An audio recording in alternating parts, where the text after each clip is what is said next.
ಎಲ್ಲಿ ನೋಡಿದಲ್ಲಿ ಹುಲಿ ಕರಡೆ ಸಿಂಹ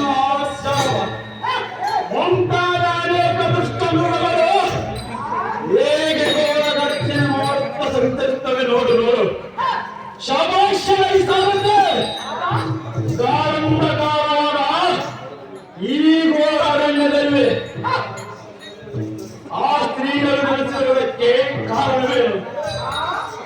ಜಾಗ್ರತೆಯಿಂದ ಕೇಳು. ಇದು ಅಲ್ಲದೆ ಈ ದಂಡಾರಣ್ಯದಲ್ಲಿ ಗೋಚರವಾದ ಮಾದರಿ ಬರುತ್ತದೆ. ಕೃಷ್ಣ ಮೃಗ ಪ್ರಾಣಿಗಳು ಸೂರರು ಕೆಂಡರು ಕಿಂಪುರುಷರು ಬೆಳೆಸುತ್ತಾ ಕಂದರ ಪಕ್ಕ ಗರ್ಜನೆ ಮಾಡುತ್ತಾ ಸಾಗುವಂತರಾಗಿದ್ದೀರೇ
ಆಕಾಶದಲ್ಲಿರುತ್ತಿರುವ ಪೂರ್ಣ ಚಂದ್ರನಂತೆ ಆನಂದಕಾರವಾದ ಈ ದಂಡರಣ್ಯದಲ್ಲಿ ಪ್ರಕಾಶಮಾನವಾಗಿ ಕಂಗೊಳಿಸುವುದು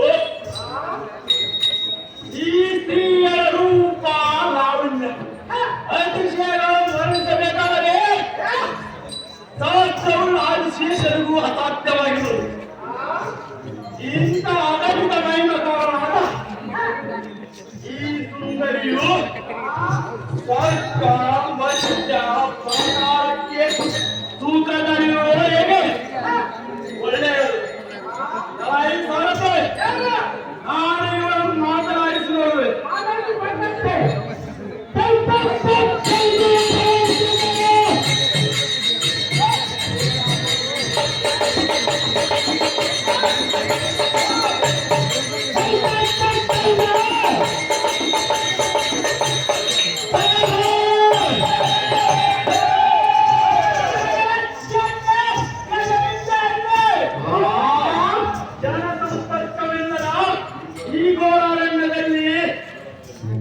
ಪರ್ವತದಲ್ಲಿ ಏಕಾಂಗಿಯಾಗಿ ನೆಲೆಸಿರುವುದಕ್ಕೆ ಏನು ಕಾರಣ?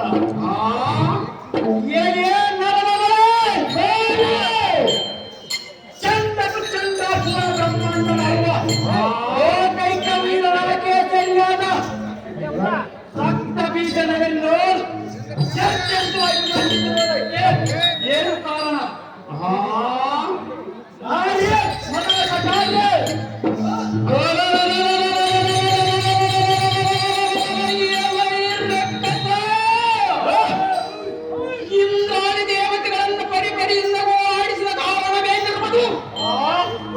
ದಿಕ್ಪಾಲಕದ ಪಟ್ಟಣವನ್ನು ಹೇತಕ್ಕೆ ಬೆಳೆಸಿ ಇದರ ವಿಸ್ತಾರವನ್ನು ಏರುವಂತವಾದ ಮಾತನಾಡಿಸುವೆ ನನಗೆ ಯಮಪುರ.